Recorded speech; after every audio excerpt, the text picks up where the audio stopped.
I wasn't originally going to do this video because it's not my usual kind of content, but quite a few people requested that I did offer my comments on the gameplay showcase from Total War Warhammer, so I thought, what the hell, let's just jump right into it and have a look at what's there.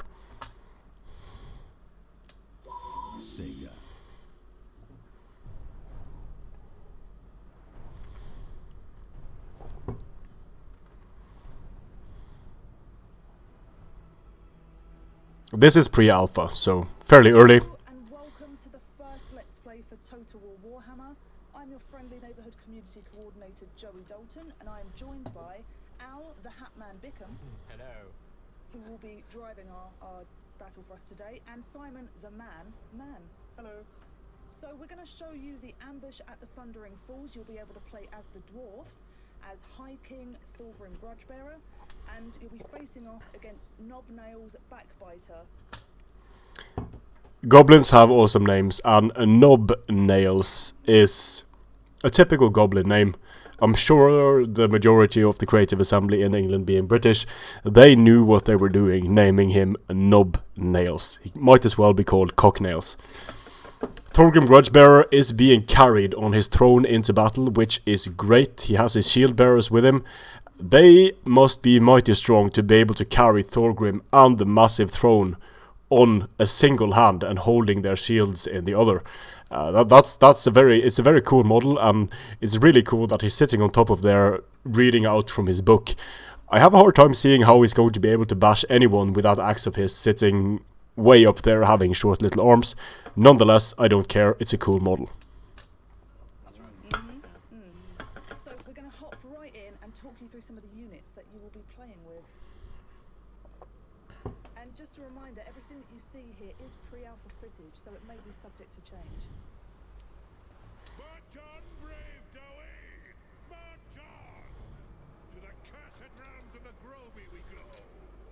I know not what mischief they call. Dwarven Slayers, Dwarven Warriors,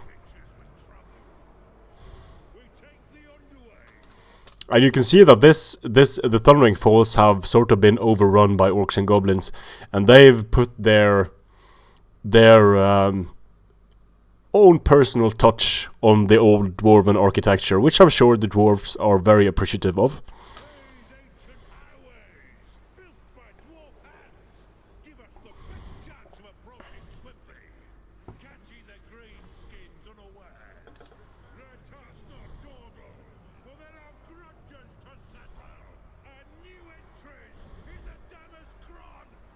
Flame cannon, organ guns. Okay, you can see the Dwarfen throng arrayed on the hill here, led by, there he is, High King Thorgrim Grudgebearer himself, actually reading from the Damaz Cron right in front of him, the Great Book of Grudges. Alright, so first of all, the hit points for this model, High King Thorgrim Grudgebearer, we'll talk a bit more about the stats that we see here, because they might be subject to change. You can see that his weapon damage, indicative that it's magical damage, 300 damage, which is fairly high. He has 120 armor, again fairly high, morale of 100, he's never going to break. Speed of 30 means he's reasonably slow. He has a very low charge bonus, but 2650 health. When you look at the health values from some of these other units, 2650 health is a lot. Joined by Thane as well. This is one of the organ gun, 2840 hit points. I don't know if the organ gun itself has hit points, or because if the crew has 2840 hit points, that's a fairly high number. But again, it says there from the organ gun that there are 4 organ guns in the unit. I don't know how many crew members they have. Missile damage of 36. Now compare that to the health value of the... We don't know the rate of fire just yet, but compare that to the health value of the High King himself. So fairly low amount of missile damage compared to what it has in Warhammer, because in Warhammer I believe it is a strength 5 D3 wounds, something like that. This is a melee agent, so he does runs around the campaign map, does actions, can be attached to an army and get stuck in with the rest of the dwarves. So they're very a defensive army. As you can see, I mean they're great artificers. They create these wonderful cannons which are really, you know, some of the most potent in the old world. So, like the flame cannon here, which spews these. Here, the flame cannon, weak against armor, but 100 ammunition for both of these, and like they said, a few of these values are sure to be subject to change.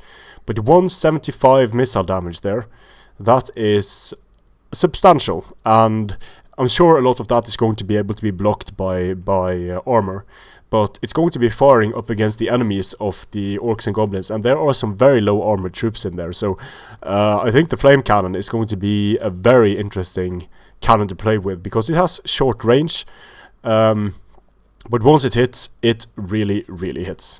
Kind of superheated packets of oil and tar, doing big splash damage. Organ guns here, kind of repeater cannon. So the organ gun, let's see, the weapon damage was 30, the missile damage is 36, so a lot less, but the icon there on the missile damage seems to suggest that it's armor piercing, and so does the tooltip. So anti-infantry, armor piercing, we might see a bonus against infantry and armor piercing values for the organ gun, making it more effective at taking down armor troops than the flame cannon. Great against massed infantry. Iron drakes with these big sort of Okay, so the iron drakes, chemical flamethrowers. let's see, just mouse over them please. Because, you know, who wants to sing your beard when you've got flamethrowers? Yeah, here we are, iron drakes. So they have 70 range, 14 missile damage, but they have 24 iron drakes in the unit, basically dwarven terminators with short range but an insane damage potential against massed infantry or indeed against large targets. So since they are anti-infantry and weak against armor, that's a bit of an interesting combination, because it might mean that they're weaker against, in the tabletop game, these guys are very good at taking down large monsters. They also don't care much about fire because they're very heavily armored. Their health value of 1080 seems low for a 24-man unit. It suggests that their health, if there were 25 men per unit and 1,000 hit points, that would suggest, if that indeed is the hit points of the unit and not just the single model, I believe it is the entire unit, then we're looking at about 40 hit points per Iron Drake here. But they do have a lot of armor on the same level as the High King himself. So, Thunderers here, kind of like marksmen, good armor pierce. Then we have Thunderers, armored and shielded, so they're going to be able to block missiles. Decent in melee, which is something that's true for all of the Dwarven ranged units. They will not just crumble in melee. Decently well armored, low speed, standard range on their shot, but they are armor piercing, 14 missile damage. So the organ gun does about slightly less than 2.5 times the amount of damage that these Thunderers do, but they are both armor piercing. Ability as well, so, you know, useful against heavily armored units. And corridors, crossbowmen. The crossbows have longer range. They are armored and shielded, decent in melee, but it doesn't say anything about them being armor piercing, which is a bit strange. Usually you see crossbows being armor piercing, and once again 100 men in the unit, 4,500 hit points, suggests about 45 hit points for each dwarf. As well. Now Slayers, these guys are pretty cool. Slayers, a bit higher on the hit points, 80 men, 4,400 hit points. Should bring them above 40, should bring them above up to 40-50 hit points per dwarf. Reasonably high weapon damage, fast for dwarfs, so they have a speed of 42, significantly higher than the other dwarven units, but they basically don't have armor. They are unbreakable, they have a very high melee attack, decent melee defense, and these are the guys you probably want to get stuck in against the most dangerous enemy troops, the enemy monsters. Yeah, totally. They're unbreakable, so they're kind of berserkers effectively. And if you look at the panel on the side here, it says anti-large, so they're useful against the big monsters. So we're going to get those Tauren against those. We've got lots of dwarf warriors as well who are Longbeards with great weapons, heavily armored, armor piercing. Their melee attack isn't that high. Their weapon damage is 28, but they do have armor piercing on their great weapons. So probably a decent unit to stick in against heavily armored enemy troops. And once again, base morale 85. If this is anything like in the other Total War games, you won't see Longbeards run from battle under the most anything but the most dire circumstances. excellent in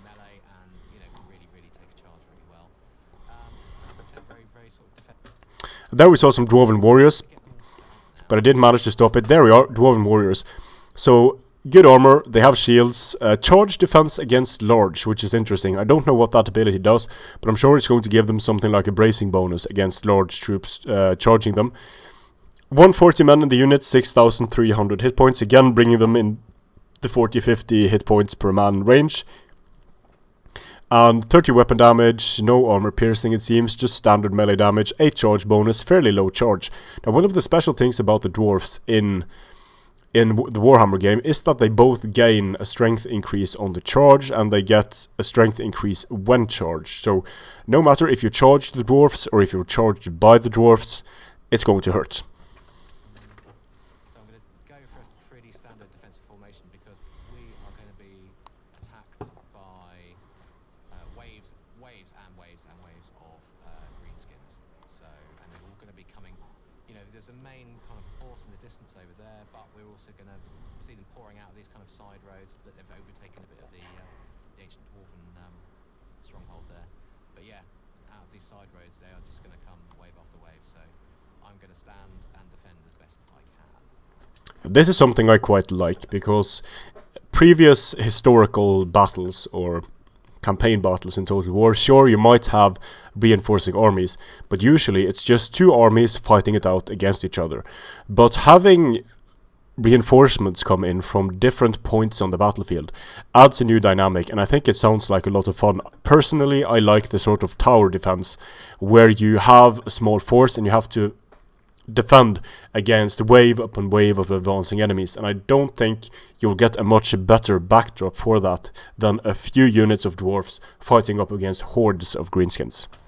Let's get my ranged chaps on the hill here. I can actually get both my units of iron drakes over this side. You know, it may surprise you to hear I've played this battle once or twice, so I know where they're coming from. Nice. So is that cheating? It isn't. Okay, good. Excellent. Right. Oops.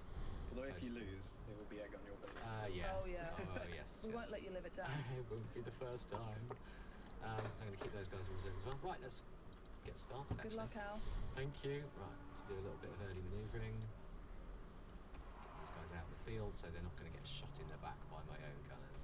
Yeah, I have taken a lot of damage from friendly fire, Yes. especially with the iron drakes. Yeah. But kind of, as with previous Total War games, it is very much about using the terrain. That's especially true for the dwarfs, right? Like, all the dwarfs' damage, or most of it at least, comes from their ranged units. They're like cannons, and they're kind of quarrelers, and kind of like all those different than the thunderers of the thundering force. That's where all their damage comes from, but their melee line is very good at holding off enemy advances, so that's kind of what it is. They're kind of a two-part army. It's about like kind of defending the line while using your ranged units to just deal that heavy damage here. So you've got, is that a couple of ranged units at the back there, but mostly goblin spearmen? Yeah, there's a lot of goblin spearmen, a lot of goblin archers in this battle. Oh, look, iron drakes firing. Oh, But lovely. it's dealing a lot of damage there, so kind of hitting hard. I mean, that's So the fire and the organ guns obviously penetrate ranks, which you need to do damage to massed enemy troops. Very nice. And they're also quite good big in melee. units of goblins, but they are easy to rout, right? So you'll see Goblin the spider riders. Spider riders are actually trying to kind of find gaps in your formations to try and hit the kind of range units around your back. So, you know, they'll very much be trying to. Oh, thank you. In order to take out your range units. The very fast spider riders moving around the flanks now, which shameful display there. South rather quickly. So as the dwarves, you've got to be really kind of aware of what's going on. Well, I suppose anyone you've got to be very aware. This is why you spaghetti line people, especially against the AI, because it makes you much harder to flank. Oh no! You know, as the dwarves, if you lose your range units, you're actually in a lot of trouble because you're not dealing the damage you need to deal to counter the enemy's kind of forces. So that red icon that was just there on the left, so when you click that, it will take you exactly to that where the ambush is coming from, so you can see what you're up against. And we also display that on the battlefield as well, right? So you can Yeah. actually see its location. You can just sort of glance over and go, oh, okay, that's where they're coming from. Yeah, another wave coming from the side here. Oh, 5 points, is it? Yeah, and Oh no! Doom divers as well. Great. So this is something that's very kind of particular to quest battles as well. You know, we're bringing reinforcements at you from lots of angles that maybe you wouldn't normally see from a campaign game because we're actually in control of kind of where the enemy comes from. Like, kind of Ooh, friendly fire. The friendly fire is real. throw some curveballs at you to kind of try and keep the challenge like interesting for it, basically.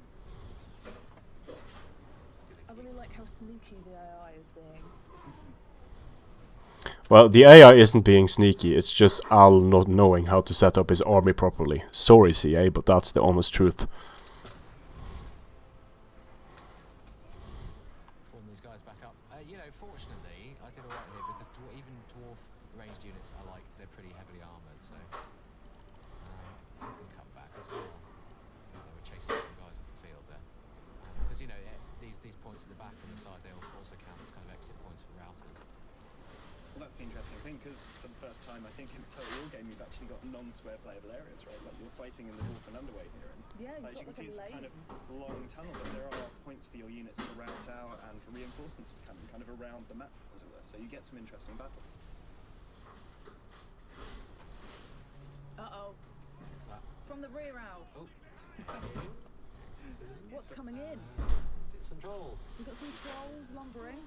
So trolls are a monstrous unit. And a giant. Brilliant. So let's see, the trolls, 4,200 hit points on 12 men, so 300 something health for each of the trolls.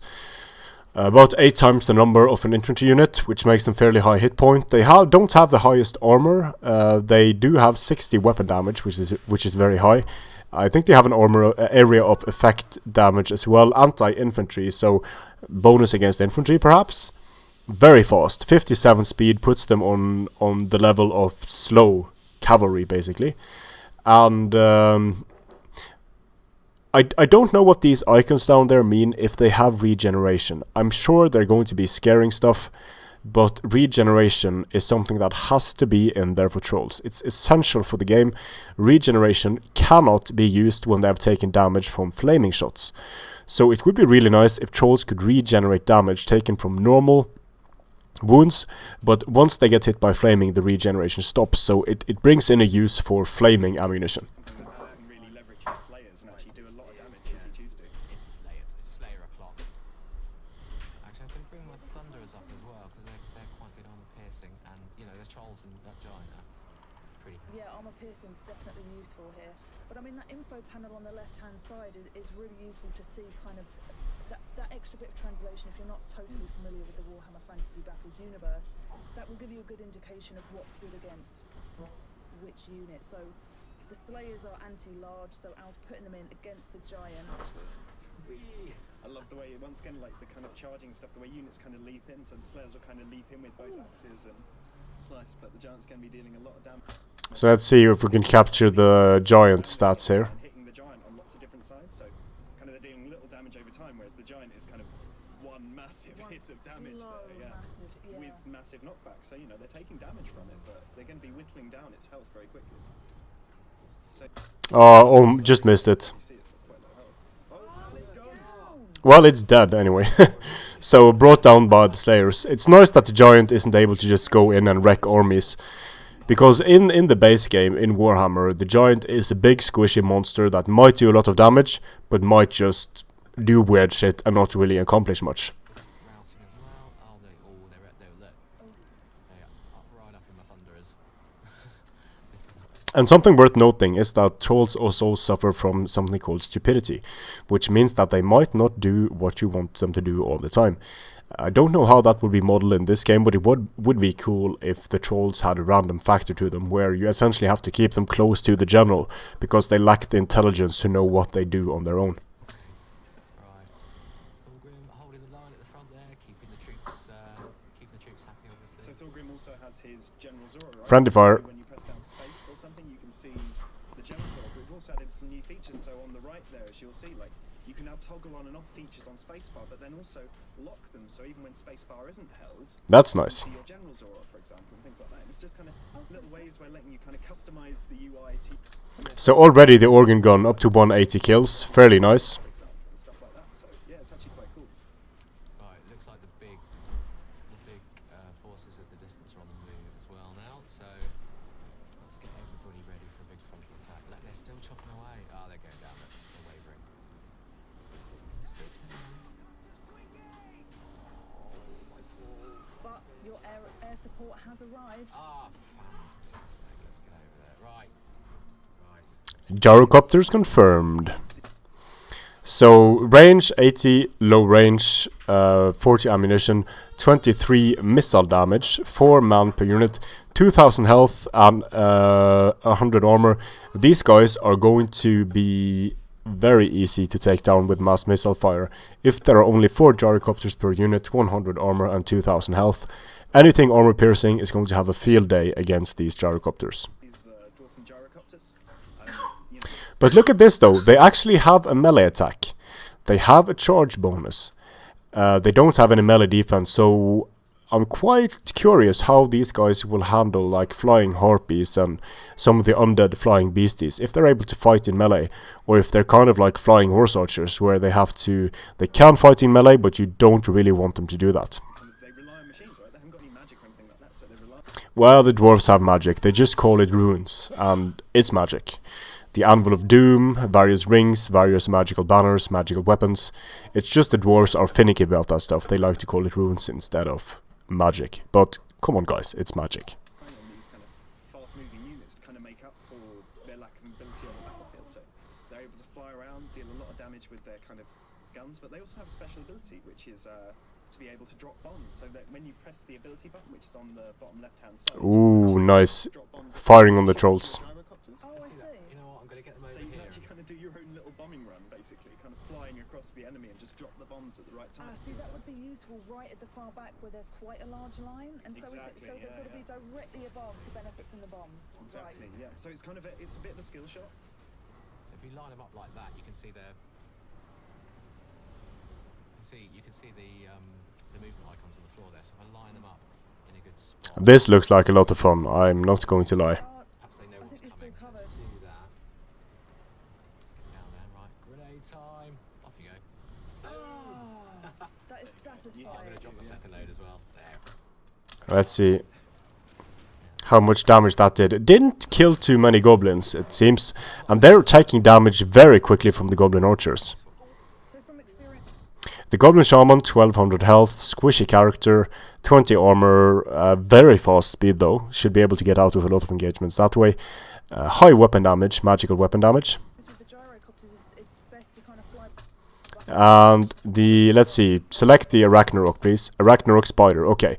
So the Arachnarok Spider, once again, just above 4000 hit points. So about the same as an infantry unit. Extremely high armor at 140. Armor piercing, armor anti-infantry, high melee attack, reasonably high speed. 146 armor piercing weapon damage. So whether it alternates between focusing on single targets or if it just has an area of effect all the time, don't quite know yet. Yeah, it's like generally that's to kind of be away and sort of try to target kind of their land units, the units that can't hit you, right? Or like anything that's a melee unit's not going to be able to kind of yeah. run up and smack you. So you want to stay away from their range because their range can actually take you down. Like if Al were to leave them all in range of the enemy archers like he's doing right now, like he would actually find that his gyrocopters get routed and killed very quickly because actually they're quite weak against range, right? Like, you know, range units take down flying units, arrows pepper them, you know, they kind of eventually fall. But melee units, you know, there's not really too much counter. What was that orange? Is that Nightshade and Curse of the Bad Moon? Oh. It's all gone wrong. Oh, it's all gone over there though, so it doesn't look like this. So when Curse of the Bad Moon is cast, of course, it kind of moves in a random direction. So sometimes it works for you, sometimes it won't. So Obviously, it's at that a point. vortex spell, right? So Yeah. oh, I see. Okay. There's Knobnails. Look, looks like he's used his getting magic. I've tried to capture some of these goblin units, but I'm not having much success other than the goblin shaman on the giant wolf. So again, suggesting that the giant wolves are going to be very quick with a speed of 92. Well, he's fighting some round troops, but It's actually seizing an my opportunity. long beards on him, so So that Arachnarok is still running around dealing damage, similar to the giant. Like it's really. There we are, goblin spears. Very little armor, 40 base morale, 33 speed, slightly faster than the dwarves. A bit weird that they're not much faster. 30 weapon damage, doesn't say anything about bonuses versus large or anything, fairly low charge, but 160 man per unit. And about the same hit points as a unit of dwarves, but significantly more goblins in the unit. And I like that the goblins have bigger unit sizes than the dwarves. Makes a lot of sense, and you need to have that to have the sense of commanding a big war into battle. Kind of large damage dealing unit, so it's going to be We've taking added big jumps. goblins firing down from his back, which is And Thorgrim there, he had an area of effect weapon with his hammer, so he is definitely able to reach down and, or with his axe, reach down and clobber units, although he has a little axe on top of a big throne. So Thorgrim's taking damage there, so like as Al can see there, he's got a potion of healing which he can cast himself. This will give him regen over time, so it'll start kind of regenning some. That is interesting, that you can heal lords in battle, essentially. Like, so, you know, he's got to pick the right time to use that. Quote, once you've drunk it, there's not more to drunk. Ring? Actually, the fiery ring of 40. Oh, So, awesome. Yeah, so like characters from the campaign are picking up these items and are then able to bring them and use them in battles, kind of help fight Awesome. these situations. It's obviously been used to good effect there. I would have thought the Iron Drakes had more than 130 kills, but Narrative that with the name the Gyrocopter is being mismanaged. It hasn't gone and taken care of the Doom Divers. official. Yeah, like it really does help. I mean, as I say, since And here come the Doom Divers. you know, them falling in battle is a big 14 kills. going to take a really large morale, like you're going to take a large morale penalty even from them falling. And, Yeah, exactly. you know, losing Thorgrim in a battle like this, he's kind of a charismatic leader. You know, the dwarves rely on the discipline and holding together. Let's see, Goblin Archers. They kind of lost him, Nope, so no dice. life's actually very important. Yeah, absolutely. Then he's also a really good damage dealer, so you've got to kind of make that choice between, you know, do I throw him in there where he's going to be useful, or, you know, do I risk him? Do you know what I mean? So you've got to kind of choose between them. But then you've got heroes like the Thane that Al's got there. So, like, you know, the Thane is really good as well. You know, kind of similar power to someone like Thorgrim. if I lose Thorgrim here, I'm going to be in trouble. You will be in a lot of trouble. Get my charge on. There you go. So you can see the Longbeards charging in there. Oh no. So the Ragnarok gets attacked in the rear. It's not going to like that much. Their beard animation, it's just fantastic. They're dusting The thing with these monstrous creatures is that overall they have low leadership. They have huge damage potential, but they need to be supported. They cannot be used like the AI is using them here, just isolated. And like the AI used the shaman, seizing an opportunity, I think they said, but charging into combat with mages is usually not a good idea. ground with their beards as they run. There are some absolutely epic beards going down Oh, yeah. for the Dwarfen army thing. Oh, he's got out. Yep, that's good. Oh, and the Ragnarok's going to rout. Let's hope so. So he's just engaged there with the Longbeards and Valor. It's off. And the Thane. Yes! So the large Oh yeah, charge take gonna that. in the abdomen. No magic, yeah, right. I think I sorely need them. How are we doing? I sent my Iron Drakes over here to start cleaning up these orc archers that have been peppered. Okay, Goblin Archers, 125 range, the same as the Quarrelers. A lot of ammunition. If each man has 100 ammunition, holy shit, the skirmish potential. But only 13 missile damage, so very low missile damage. But if each skirmish unit has 100 missiles per man, the skirmish is going to be real. For ages. As you can see, the fire of the Iron Drakes, like really low range, like they're not very, they can't fire very far, but the damage they're dealing over time is absolutely huge. Like they're really, really effective in that kind of situation. And of course, their armor makes them actually quite good in melee, right? Like they're a small unit, so they're not going to last too long, but they can certainly defend themselves until support arrives to relieve them. So if they are engaged, do they drop their cannons? Is that right with the Iron Drakes? No, they'll be hitting people around the face with their With cannon. them? Wow. They get a cannon in the face, as it were. No one wants a cannon in the face. Oh, Yes! crikey. Hey! Al the Hatman Bickham. Oh, maybe work for that. I tell you. Well done, Al. Well, yeah, you looks like you took quite a lot of damage Yeah, there, I but was panicking a bit actually. I think you only have one unit of Quarrelers in your Thane that are vaguely unscathed. Yeah. The Thane's unscathed. That's some pretty good Oh, look, work. how many blows did he? He's at 1860 hit points still. Only 4 kills by the Thane. That's not too good. Well happy about it as well. Yeah, he did. Shameful. But insane weapon damage on the Thane. Like 320 weapon damage? Are you serious? And let's see, yeah, about the same health as half an infantry unit. So heroes might be interesting in this game. Just about. He's got 159 hit points left. He's a bit the worse for wear, Yeah, but a little. I think he'll be. Yes. But Beard is still intact, and the book is still full of grudges. I think he's written off a grudge in the Damazcron today. Right. Well, there we are. So thank you for that, Mr. Bickham. My pleasure. Well done, Al. If you're interested in playing this yourself, you can get hands-on at EGX from the 24th to the 27th of September. I have been Joey, Simon, and Al, and I really hope you enjoyed this Let's Play. Like us on our social media pages and subscribe. Bye!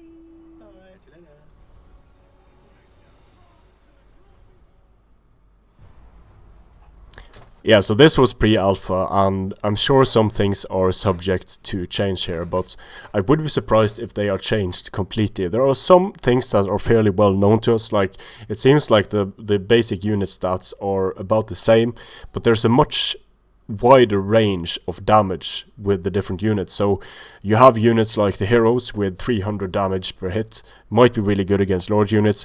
You have units with a much larger area of effect damage than previously. We have small elite units, we have big horde units, and so far I think this looks like a lot of fun. Of course, my main focus is multiplayer, because that is where you get to use the armies to their full potential against other players that use the armies to their full potential. So I'm sure I'm going to be playing the campaign when Total War Warhammer comes out, but mainly I'm really looking forward to the battles, the crazy magic, the crazy artillery, the crazy orc hordes with monsters rummaging across the battlefield. I think it's going to be a lot of fun, and from what we've seen so far, even at this pre-alpha stage, it looks like a very fun game, and that's really all I want. Strength and honor.